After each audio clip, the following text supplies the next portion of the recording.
guys, welcome to Priyamuni's channel. இன்னைக்கு நம்ம சேனல்ல நீங்க என்ன பார்க்க போறீங்க அப்படினா பிரியாணி செய்வது எப்படி அத தான் பார்க்க போறீங்க. வாங்க வீடியோக்குள்ள போலாம்.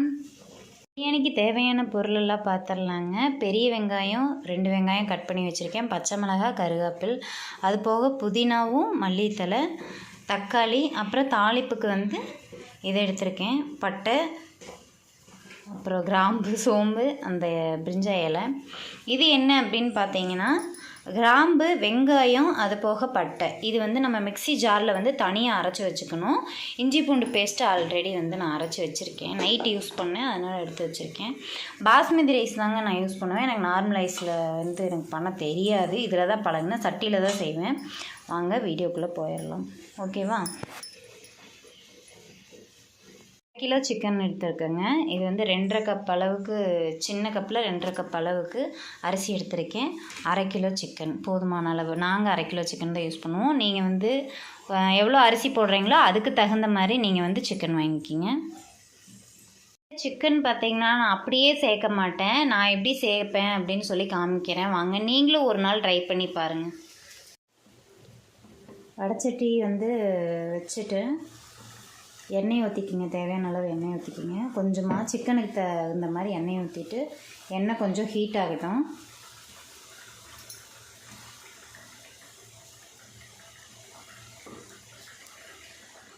பக்கத்துலேயே முட்டை ரெடி ஆகிட்டுருக்கு. பிரியாணிக்கு எங்களுக்கு முட்டை இல்லை அப்படின்னா அது ஃபுல் ஆகாது.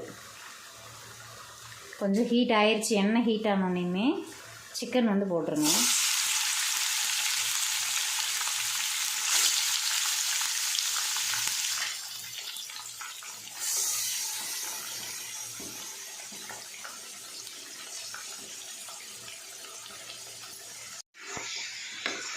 சிக்கன் எண்ணெய் ஊற்றி வேறு எதுவுமே போட வேண்டாம். எண்ணெய் ஊற்றி எண்ணெய் லைட்டாக காஞ்சதுக்கப்புறம் சிக்கன் போட்டுட்டு அந்த ஹீட்லேயே பார்த்தீங்கன்னா நல்லா வணக்கி விடுங்க.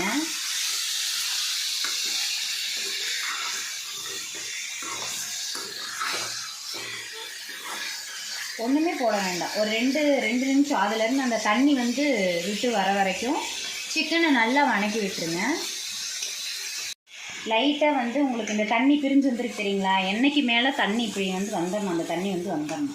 அந்த தண்ணி வர வரைக்கும் நல்லா பெரட்டி விட்டுட்டே இருங்க.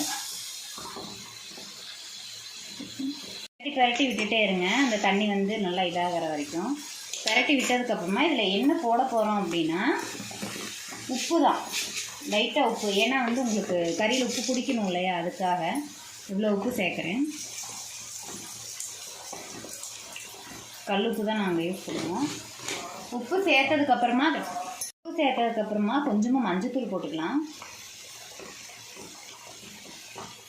அவ்வளோதாங்க. இதுக்குள்ளே நம்ம சேர்க்க வேண்டியது வேறு எதுவுமே கிடையாது. உப்பு, மஞ்சத்தூள். அந்த தண்ணி வெளியே வந்துடணும். இப்போ தெரியுதுங்களா? தண்ணி இப்போ நல்லாவே தெரியும் பாருங்கள். தெரியுதுங்களா? அந்த எண்ணெயிலேருந்து இந்த சிக்கனில் தண்ணி விடும். எப்பவுமே அந்த தண்ணி வெளியே வந்துடணும்.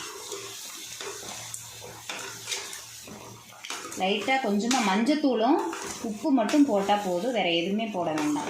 இது எதுக்காக இப்படி பண்ணுறோம் அப்படின்னா, நம்ம பிரியாணியில் சிக்கன் நம்ம சாப்பிடையில் பார்த்தீங்க அப்படின்னா அதில் ஒரு லைட்டாக கவிச்சி ஸ்மெல் அடிக்கும். அந்த ஸ்மெல் அடிக்காமல் இருக்கிறக்கோசரமாக இதை இப்படி பண்ணி நான் உள்ளே போடுவேன். இப்படி நம்ம சேர்க்கும் போது பார்த்திங்கன்னா அந்த கவுச்சி ஸ்மெல் அடிக்காது. இது கொஞ்சம் நல்லா வெந்துடும். இதுலேயே பாதி குக் ஆயிரும். நம்ம பிரியாணியில் போடும் போது இன்னுமே நல்லா உங்களுக்கு வெந்துடும். அதில் பூ மாதிரி இருக்கும் சாப்பிடும் போது. உங்களுக்கு அப்படியே போட்டோம் அப்படின்னா உங்களுக்கு அப்படியே நாராக வரும் தெரியுங்களா? சரியாக வேகாமல் கொஞ்சம் கடிக்க முடியாமல் அந்த மாதிரி இருக்கும். இப்படி பண்ணி நீங்கள் போடும் போது நல்லாவே வெந்துடும். உங்களுக்கு அந்த சிக்கன் வேகிறக்குள்ளே நம்ம இதை அரைச்சிடலாம். பெரிய வெங்காயம், கிராம்பு, பட்டை. ஓகேங்களா? பிரியாணிக்கு தேவையான மசாலா இது மட்டும்தான், வேறு எதுவுமே இல்லை. இதை நம்ம அரைச்சிடலாம். அது உங்களுக்கு ரெடி ஆகல.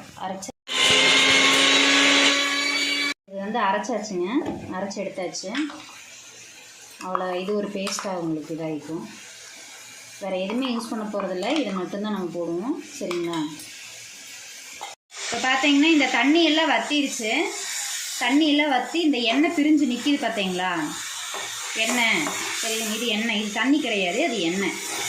இப்போ வந்து இது வந்து ஓரளவுக்கு வெந்துருச்சு, அந்த ஸ்மெல்லும் வந்து போயிருக்கும். ஓகேங்களா? இப்போ வந்து நம்ம பிரியாணி செய்கிறதுக்கு ஸ்டார்ட் பண்ணிடலாம். ஓகே, நம்ம என்ன பண்ண போகிறோம் அப்படின்னா, இப்போ வந்து நம்ம பிரியாணிக்கு வந்து எல்லாமே செய்ய போகிறோம். அது செய்யறதுக்கு முன்னாடி தான் வந்து பாஸ்மதி ரைஸில் தண்ணியே ஊற்றணும். அதுக்கு முன்னாடி தண்ணி ஊற்றக்கூடாது. ஏன் அப்படின்னா ரொம்ப அது வந்து நொசன்னு போயிடும். பிரியாணி வந்து நம்மளுக்கு அழகாக பொழன்னு வராது. அதனால் வந்து நம்ம எப்போ தாளிப்புக்காக சட்னி, அதாவது சட்டியை அடுப்பில் வைக்கிறோமோ அப்போ தான் இதில் தண்ணியே ஊற்றணும். அங்கே தாளிப்பெல்லாம் நம்ம முடித்து இது பண்ணையில் இது வந்து நல்லாவே ஓரளவுக்கு வந்து இதாகிக்கும், ஊறிக்கும். அது வரைக்கும் ஊறினா மட்டும் போதும். 5 நிமிஷம் தான் இதோட இதுவே. அதுக்கு மேலே ஊற வச்சோன்னா களியாட்ட போயிடும். இப்போ நம்ம பிரியாணி செய்யறதுக்கு எல்லாம் இது பண்ணிடலாங்க. இந்த குண்டா அதாவது இந்த சட்டி வந்து பார்த்திங்கன்னா நான் பிரியாணிக்கு அப்படின்னு தனியாக வாங்கின ஒரு சட்டி தான். பாப்பாவுக்கு வந்து ஒரு 8 மாதம் இருக்கும்னு நினைக்கிறேன், அப்போ வாங்கினேன். எண்ணெய் ஊற்றிக்கலாங்க. வாங்க என்னென்ன செய்யலாம் அப்படின்னு பார்த்துக்கலாம். நான் வந்து என்னென்ன யூஸ் பண்ணுறேன் அப்படின்னா, அதான் சொன்னேன் இல்லைங்களா அன்னைக்கு காய வச்சேன் இல்லையா, அந்த எண்ணெய் தான். எண்ணெய் ஊற்றிக்கலாம். இதில் வந்து மெயின் நம்ம டேஸ்ட்டு கொடுக்குற ஒரு விஷயம் என்ன அப்படின்னா, எண்ணெய் வந்து கொஞ்சம் அதிகமாக ஊற்றணும். நெய் போட்டுக்கலாம் 2 ஸ்பூன். நெய்யும் எண்ணெயும் நம்ம எவ்வளோக்கு எவ்வளோ சேர்க்குறோமோ அவ்வளோக்கு அவ்வளோ நம்மளுக்கு டேஸ்ட் வந்து நல்லா கிடைக்கும். இந்த கலரில் நம்மளுக்கு வந்தால் போதுங்க. இதுக்கு மேலே வந்து நம்ம இது பண்ணோம்னா கருகி விட்டோம்னா, இப்போ நம்ம என்ன போட போகிறோம் அப்படின்னா, நம்ம அரைச்சி வச்சோம் இல்லைங்களா அந்த பேஸ்ட்டு, அதுக்கப்புறம் இஞ்சி பூண்டு பேஸ்ட்டு. ஃபஸ்ட்டு வந்து இஞ்சி பூண்டு பேஸ்ட்டு போட்டுக்கலாம்.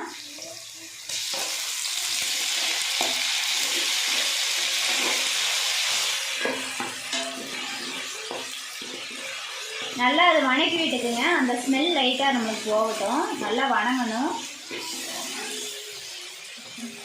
இது நல்லா கொஞ்சம் வணங்கிடுச்சுங்க. இப்போ வந்து நம்ம அரைச்சி வச்சோம் இல்லைங்களா அந்த பேஸ்ட்டை வந்து உள்ளே போட்டுக்கலாம்.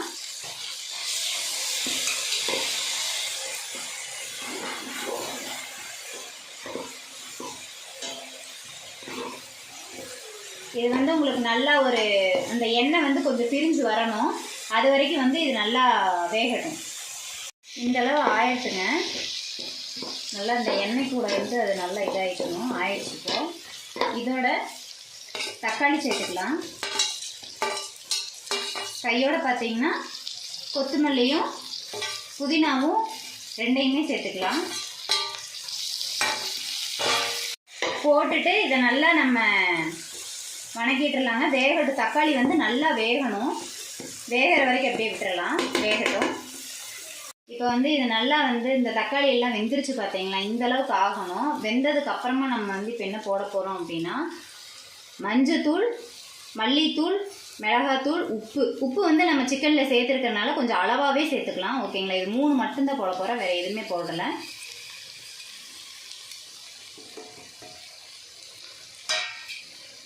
போட்டுட்டு நல்லா நம்ம இது பண்ணி விட்டுக்கலாம். நல்லா வணக்கிடலாம். ஓகேங்க. இப்போது இந்த பச்சை வாசம் வந்து நம்ம வணக்கும் போதே லைட்டாக போயிடும். இந்த டம்ளரில் தான் பார்த்தீங்கன்னா நான் பாஸ்மதி ரைஸ் எடுத்திருக்கேன். இதில் 2 டம்ளர் வந்து நான் ரைஸ் எடுத்திருக்கேன். அரிசிக்கு வந்து ஊற வச்சுருக்கேன். இதில் எவ்வளோ தண்ணி இப்போ நம்ம ஊற்ற போகிறோம் அப்படின்னா 4 டம்ளர் ஊற்றலாம், இல்லை கொஞ்சம் 4.5 டம்ளர் ஊற்றலாம். ஓகேங்களா? இப்போ 4.5 டம்ளர் நம்ம தண்ணி ஊற்றியாச்சு. ஊற்றினதுக்கப்புறம் இது வந்து நல்லா கொஞ்சம் கொதிக்கட்டும். வாங்க அதுக்குள்ளே அரிசி வந்து என்ன மாதிரி இருக்குது அப்படின்னு பார்க்கலாம். ஊறிடுச்சாங்க. வந்து தயிர் பச்சடி வந்து நம்ம ரெடி பண்ண போகிறோம். நான் எப்படி ரெடி பண்ணுறேன் அப்படின்னு சொல்கிறேங்க. வெங்காயம் வந்து கட் பண்ணி வச்சுருக்கேன். டைரெக்டாக நீங்கள் தயிருக்குள்ளே வந்து சேர்க்காதீங்க. ஏன் அப்படின்னா வெங்காயத்தில் வந்து நார்மலாகவே காட்டம் ரொம்ப அதிகமாக இருக்கும். அதனால் வந்துட்டு நம்ம நல்லா கட் பண்ணி அந்த கட் பண்ணதுக்கப்புறம் பொடிச்சு விட்டுருங்க. பொடிச்சு விட்டுட்டு கொஞ்சமாக தண்ணி விட்டுட்டு அதை நல்லா வாஷ் பண்ணிடுங்க. ஓகேங்களா? நம்ம நல்லா கழுவிட்டு கழுவுனதுக்கு அப்புறமா லைட்டாக வடிச்சிட்டு அந்த தயிருக்குள்ளே நம்ம சேர்த்துக்கலாம். ஓகேங்களா? அப்போ வந்து அதில் இருக்கிற காட்டை வந்து கொஞ்சம் வந்து கம்மியாக இருக்கும். இல்லை அப்படின்னா அதில் வந்து ரொம்ப காரமாக இருக்கும் வெங்காயம். நம்ம சாப்பிடும் போது அந்த டேஸ்ட்டு கொடுக்காது. ஓகேங்களா? லைட்டாக கழுவிட்டு சேர்த்துட்டோம் அப்படின்னா கொஞ்சம் நல்லாயிருக்கும். இதில் வந்து கொஞ்சமாக உப்பு சேர்த்துக்கலாங்க. நான் வந்து உப்பு போட்டுப்பேன். நீங்கள் சேர்ப்பீங்களா அப்படின்னு கமெண்ட் பாக்ஸில் எனக்கு கமெண்ட் பண்ணுங்கள். கொஞ்சமாக உப்பு போட்டுட்டு நல்லா கலக்கி விட்டுறலாம். நம்ம சாப்பிடும் போது பார்த்திங்கன்னா சூப்பராக ரெடி ஆயிடும். ஓகேங்களா? இப்போ வந்து தயிர் பச்சடியோட வேலை முடிச்சாச்சு. வாங்க இப்போ நம்ம அந்த கொதிக்க வச்சது எப்படி இருக்குது அப்படின்னு பார்க்கலாம். அரிசி வாங்க இப்போ பார்க்கலாம். நல்லாவே கொதிச்சிருச்சு. இப்போ நம்ம அரிசி போட்டுக்கலாம். நல்லாவே கொதிச்சிருச்சுங்க. அரிசி போடலாம். இப்போ அரிசி பார்த்தீங்க அப்படின்னா கொஞ்சம் கூடி தண்ணி இல்லாமல் இப்படி உதிரியாக எடுத்துக்கணும். ஓகேங்களா? ஒரு பிளேட் வச்சு நல்லா வடிகட்டி எடுத்துருக்கேன். நீங்களுமே அதே மாதிரியே வடிகட்டி எடுத்துக்கோங்க. பாஸ்மதி ரைஸ் யூஸ் பண்ணலாம். நல்லா சேர்த்துக்கலாம்.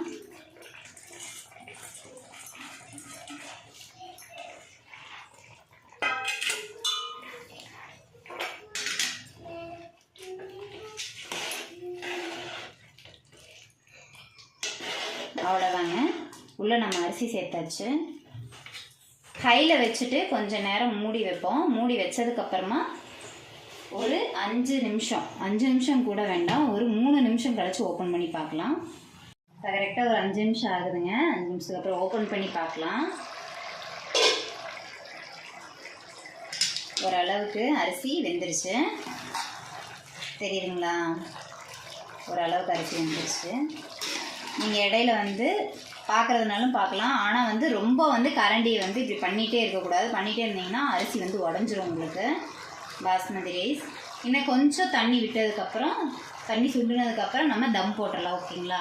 அதுக்கு பக்கத்து அடுப்பில் தம் போடுறதுக்கு ரெடி பண்ணுறேன். வாங்க நான் எப்படி தம் போடுறேன்னு காமிக்கிறேன்.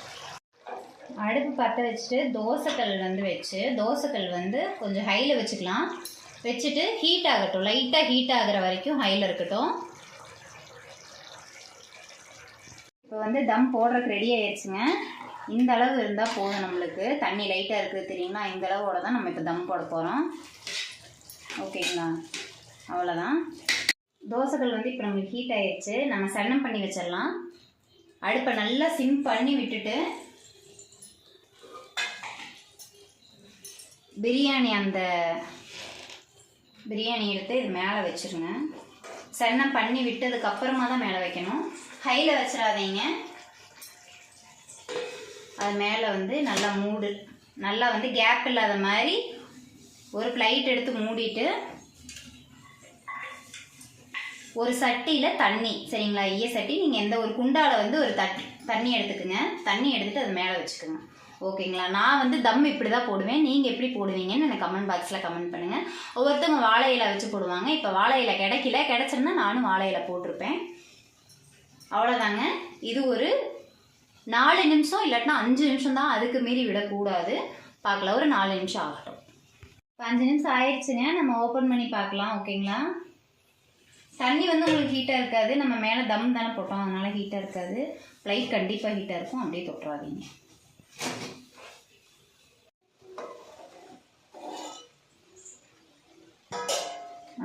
வெந்துருச்சுங்க. நல்லா வெந்துருச்சு.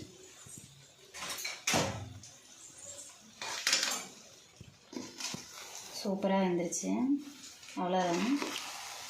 இப்போ தண்ணியெல்லாம் கொஞ்சம் கூட இல்லாமல் நல்லா உதிரியாக பிரியாணி நம்ம சட்டியிலேயே செஞ்சாச்சு. ஓகேங்களா? சுட சுட நல்லா சேவ் பண்ணிங்க அப்படின்னா சூப்பராக இருக்கும். இது கூடயே சிக்கன் கிரேவி, முட்டை அதையுமே நான் ரெடி பண்ணிட்டேன். வாங்க பார்க்கலாம்.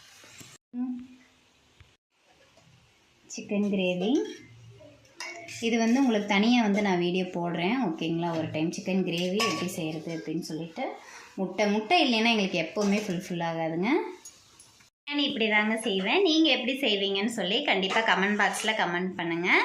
நீங்கள் இப்போ தான் நம்ம சேனலில் முதல் முறையாக நீங்கள் பார்க்குறீங்க அப்படின்னா சேனலை லைக் பண்ணுங்கள், ஷேர் பண்ணுங்கள், கமெண்ட் பண்ணுங்கள். மறக்காமல் சப்ஸ்கிரைப் பண்ணிடுங்க. பிரியாணி கண்டிப்பாக ட்ரை பண்ணி பார்த்துட்டு கமெண்ட் பாக்ஸில் கமெண்ட் பண்ணுங்கள். அடுத்த சமையலில் கண்டிப்பாக பார்க்கலாம். டாடா.